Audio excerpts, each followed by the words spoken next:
Nyalakan ininya, Koden, unmute suaranya. Ya, oke. Oke, Saya sudah. dengar. Ya, jadi saya perkenalkan sedikit mengenai Koden, tapi saya yakin semuanya udah kenal sih. Yalah, nggak usah buang waktu. Sudah cukup terkenal ya. Yang pasti Ya. ini udah profesor kalau dilihat dari kepalanya nih. Jangan cuma lihat kepalanya. Makin kinclong saja Koden. Nah, begini Koden. Koden ya, Koden ini kan waktu pertengahan Maret itu hilang dari peredaran. Jadi di grup itu nggak muncul, lalu teman-teman WA itu nggak dijawab gitu. Wah, kita tuh pada was-was ini, jangan-jangan Koden kena nih gitu. Karena kan Koden di Belanda sama Pak Fuksi almarhum nginep satu rumah. Lalu Pak Fuksi balik ke Jakarta, yang nganter ke stasiun seingat saya Koden.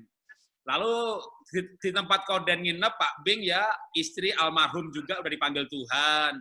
Jadi, waduh, ini Koden jangan-jangan kena nih gitu. Jadi, begitu akhirnya saya bisa nyambung nih, wis, ternyata lagi isolasi mandiri. Tapi setahu saya Koden ini walaupun isolasi, tapi OTG gitu ya, orang tanpa gejala. Dan juga kayaknya kayak saya juga nih, nggak dites gitu ya. Pokoknya tahu-tahu etes aja udah. Nah, tapi saya punya penilaian Koden ya, punya penilaian begini. Koden ini kan maksudnya dengan Pak Fuksi satu rumah, pergi bareng-bareng sebelum Pak Fuksi balik Indonesia. Pak Koden juga tinggal di rumah di mana Pak Fuksi menginap dan tuan rumah istri almarhum. Nah, menurut saya Koden ini diloloskan. Kayak diluputkan sama Tuhan. Karena ketemu dengan orang-orang yang sekarang kalau foto bersama gitu, dia sudah tidak ada nih. Nah, Koden nangkep sesuatu apa dari kejadian yang menurut saya diloloskan ini? Oke. Bagi saudara yang belum tahu, saya harap tidak usah ingin tahu nama-nama di mana saya nginap. Karena itu sungguh-sungguh menyedihkan. Oke, yang tahu ya sudahlah. Nah, sebetulnya saya bukan isolasi mandiri. Saya sengaja matikan semua handphone dan sosial media saya selama 2 minggu. Kenapa saya matikan? Karena saya dapat teror. Terornya mengerikan, maksudnya baik. Bahkan ada 8 WA yang saya terima dari anak-anak saya, dikatakan saya sudah meninggal. Bayangkan itu. Itu ada yang WA saya Koden, tak stop dulu ya. Itu terornya ya. masih mending. Saya dapat kabar, ini Koden ini yang menularkan ini. Aduh, ini macem-macem.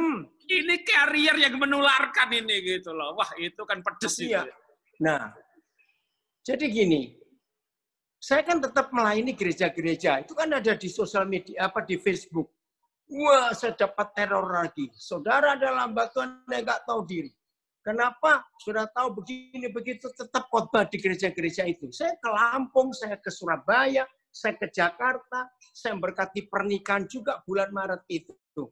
Nah, tapi kan saya nggak rasa apa-apa, saya nggak tahu. Jadi, saya sudah sempat rapid test. Saya sudah sempat swab juga. Saya sengaja memang. Dan puji Tuhan, hasilnya semuanya negatif. Haleluya. Jadi saya simpan hasil itu dari dokter, ya supaya tahu bahwa saya bukan OTG, sama sekali tidak ada.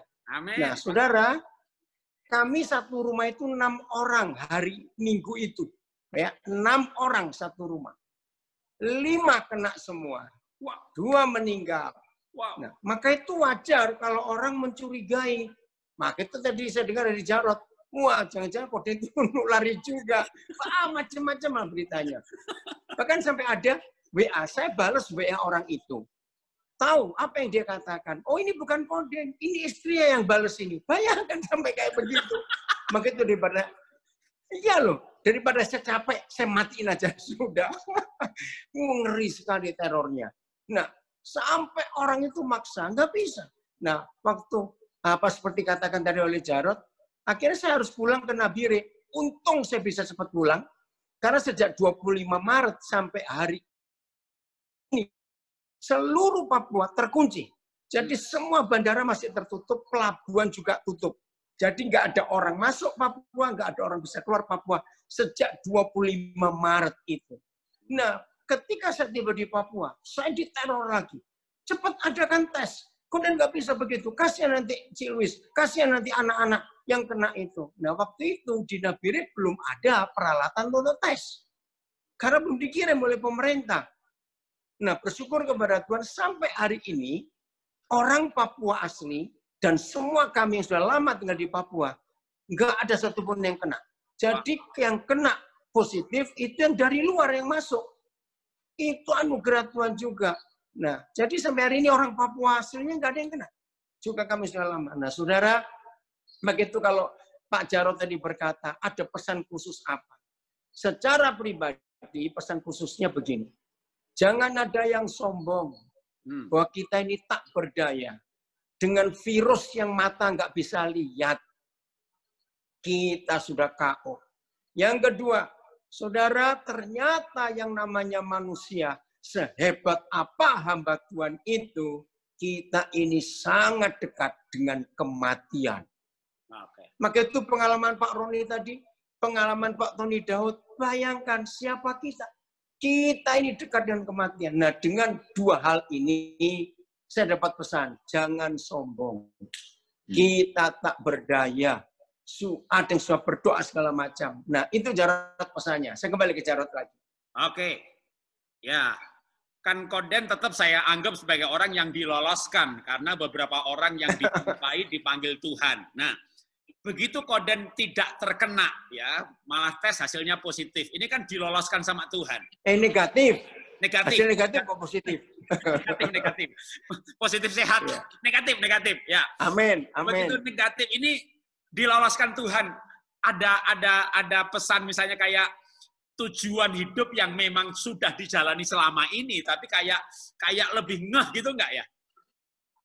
Iya, jelas sekali. Saya makin sadar, berarti Tuhan punya hal yang khusus. Bayangkan, saudara, satu rumah kami 6 orang. Yang 5 kena semua, 2 meninggal. Aduh, itu betul-betul. Terima kasih Jarod mengingatkan saya akan hal ini. Ada yang khusus yang Tuhan mau kerjakan lewat saya. Saya bersyukur untuk anugerah itu. Mau tidak mau, saya lebih menghargai hidup ini. Saya lebih menghargai lagi. Dan saya berkata, lagu yang terkenal, suka-sukamu Tuhan atas hidup ini. Sudah, nggak ada satupun yang saya pertahankan. Setelah diloloskan, saya pakai istilah Pak Jarod, diloloskan Tuhan. Memang sebelum saya tes swab itu, rasa bersalah itu ada loh. Karena apa? Ada OTG, orang tanpa gejala. Itu pun saya masih ditelepon, saya masih di WA. Nggak bisa kalau dia masih tes. Jadi saya bilang, ya tunggu sampai alatnya ada masuk Nabire sebelum masuk. Jadi baru ya ngalami tes itu setelah tiba di Nabire. Oke, lanjut Jarod. Iya, kok ini kan biasa munyer kemana-mana, lalu masuk Nabire, blung, nggak bisa keluar gitu. Itu rasanya kemana, Koden?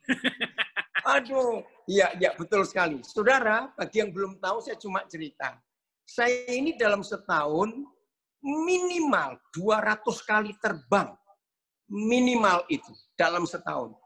Tiba-tiba dikunci, ini sudah 2 bulan lebih nggak kemana-mana. Orang banyak. Apa kalian nggak stres? Enggak itu. Nah, saudara harus tahu. Ternyata saya itu jauh lebih sibuk sekarang ini daripada sebelum ada COVID-19. Hampir tiap hari kok saya berkata saya di khotbah.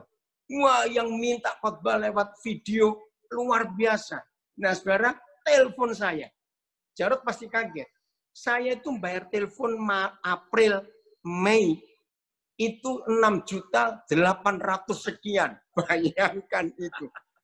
Karena di Papua ini sinyal susah, jadi nggak bisa mengandalkan WA. Jadi pengen telepon sampai 6.800.000 dalam 2 bulan. Jadi saya nggak nganggur. Ya, jadi tubuh saya terkunci di lockdown, tapi roh dan jiwa saya keliling.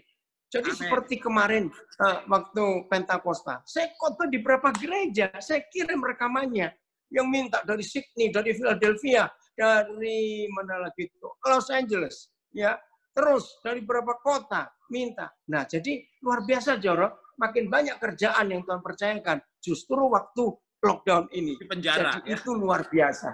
Iya. Waktu Paulus di penjara, dia lebih produktif dia. Amin. Betul sekali itu. Makanya sekarang pendeta-pendeta di penjara ini ya, sehingga satu hari bisa khotbah 5 gereja. Satu hari bisa 5 benduna. Nah, tidak perlu bayar pesawat. Nggak perlu bayar pesawat. Nggak perlu repot-repot. Yang mengundang juga irit. Iya, betul. Sangat irit. Nggak usah bayar tiket. Oke. Amin.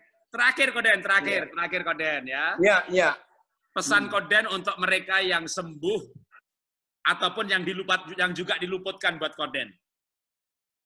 Ya, ada 2 hal yang saya terima. 1, ketika salah seorang anak kami kena, ya, lalu puji Tuhan sembuh.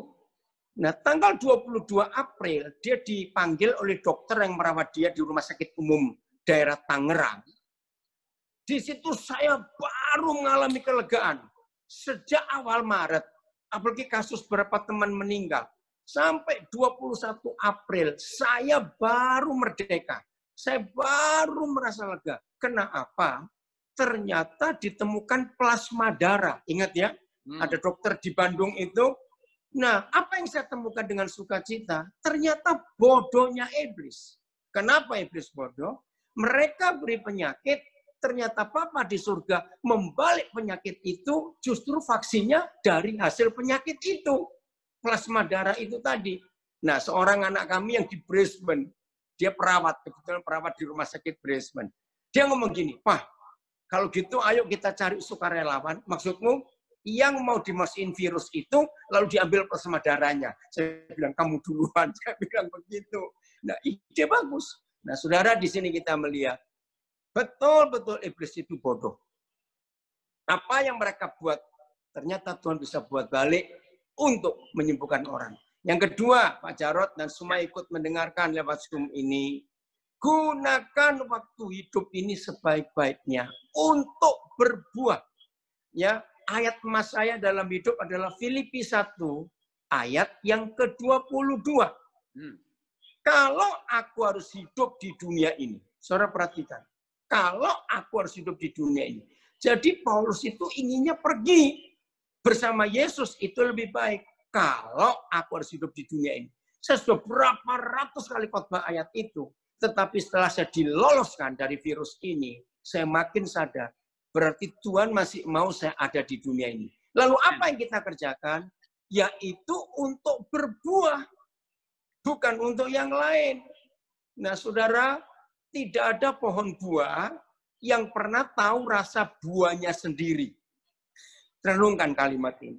Ya toh, pohon buah itu nggak pernah tahu rasa buahnya. Tanya pohon durian, tanya pohon semangka, rasanya apa? Nggak tahu. Nah, saudara dan saya, dalam hidup yang Tuhan masih beri kesempatan ini, ayo terus berbuah. Tanpa kita mikir apa rasa buah itu. Biar dihabisin oleh orang-orang lain. Dan tetaplah berbuah sampai Yesus datang kembali. Itu, Jarod. Iya, oke. Jadi apapun yang terjadi ya, mau di lockdown, mau di Nabire, mau PSBB, mau nggak boleh keluar rumah, yang nggak bisa keluar kan cuma badannya. Betul, rohnya nggak bisa dipenjara.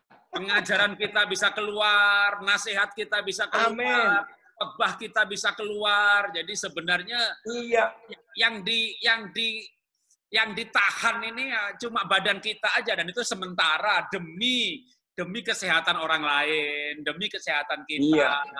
Jadi kita tetap bersyukur apapun yang terjadi, kita hadapi. Waktu Paulus, kalau yang di penjara itu Paulus ya, kalau kita ini, kalau saya dulu 21 hari isolasi mandiri. Ya. Tapi esensinya nggak bisa kemana-mana. Tapi yang nggak kemana-mana kan badan. Sama juga sebenarnya saya lebih senang dengan istilah physical distancing, bukan social distancing. WHO sudah meralat. Jadi yang dijarak itu hanya fisiknya aja, physical distancing. secara sosial kita akrab. Saya malah jadi akrab sama Pak Lut yang di Brussel, saya jadi akrab dengan Pak Victor yang di Belanda, ya, sama Pak Mak yang jarang-jarang ketemu, sekarang ketemu. Wah, kita ini sosial, bukan social distancing ini social gathering ini namanya. Hanya physical. Amin. Amin. Nah, Iya. sekarang kalau Koden mau ada ceramah jam 8, Iya. ya. Oke. Jadi saya tambahkan satu kalimat. Jadi hari Pentakosta kemarin, Ya. saya bisa khotbah di Sydney dan khotbah di LA. Ah. Saya bisa khotbah di Sydney, khotbah di LA. Bayangkan dalam satu hari. Lah kalau betul-betul nggak ada physical distancing, mana bisa itu terjadi? Mau naik pesawat apa? Oke, Tuhan memberkati. Saya sangat menghargai host kita yang mengundang saya. Maaf suara-suara yang lain, saya harus on air di radio sekarang ini. Sampai jumpa, selamat berjuang setiap Senin, entah sampai kapan ini. Iya, oke, salam buat Esther. Ya. Victor, sorry ya, Koden harus tinggal dulu. Yuk, Tuhan berkati. Terima kasih, Tuhan berkati. Selamat mengudara di dunia yang lain. Karena memang kalau dulu dengan karunia Roh Kudus gitu ya, ada Filipus tiba-tiba nggak ada gitu. Musa dicari nggak ketemu. Amin, amin. Sekarang Betul. kita Makasih. Yo. dengan teknologi bisa berada di mana-mana. Oke. Iya.